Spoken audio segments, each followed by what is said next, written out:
नमस्कार दोस्तों, आज मैं आपको बहुत ही अच्छी कहानी बताने जा रही हूँ जिसे सुनकर आपका मन खुशी और प्रेरणा से भर जाएगा। बहुत पुरानी बात है। एक जंगल में एक गुरुकुल था जिसमें बहुत सारे बच्चे पढ़ने आते थे।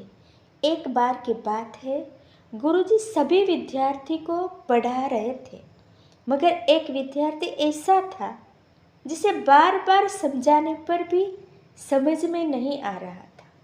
गुरुजी को बहुत तेज से गुस्सा आया और उन्होंने उस विद्यार्थी से कहा, जरा अपनी हथेली तो दिखाओ बेटा। विद्यार्थी ने अपनी हथेली गुरुजी के आगे कर दी। हथेली देखकर गुरुजी बोले, बेटा तुम घर चले जाओ। आश्रम में रहकर अपना समय व्यर्थ मत करो, तुम्हारे भाग्य में विद्या नहीं है। शिष्य ने पूछा, क्यों गुरुजी? गुरुजी ने कहा, तुम्हारे हाथ में विद्या की रेखा नहीं है।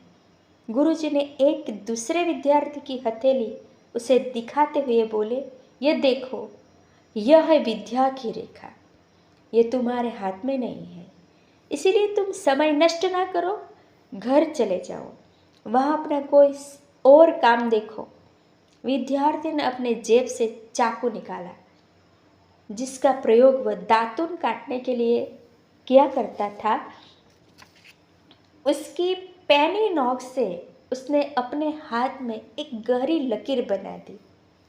हाथ लहूलुहान हो गया। तब वह गुरुजी से बोला, मैंने अपने हाथ में विद्या की रेखा बना दी है गुरुजी। यह देखकर गुरुजी द्रवित हो उठे और उसने उस विद्यार्थी को गले से लगा लिया। गुरुजी बोले, तुम्हें विद्या सीखने से दुनिया की कोई ताकत नहीं रोक सकती। बेटा, दृढ़ निश्चय और परिश्रम हाथ की रेखाओं को भी बदल देते हैं। वह विद्यार्थी आगे चलकर महर्षि पाणिनि के नाम से प्रसिद्ध हुआ, जिसने विश्व प्रसिद्ध व्याकरण अष्टाध्यायी की रचना की। इतनी सदियां बीत जाने पर भी विश्व की किसी भी भाषा में ऐसा उत्कृष्ट और पूर्ण व्याकरण का ग्रंथ अब तक नहीं बना सका।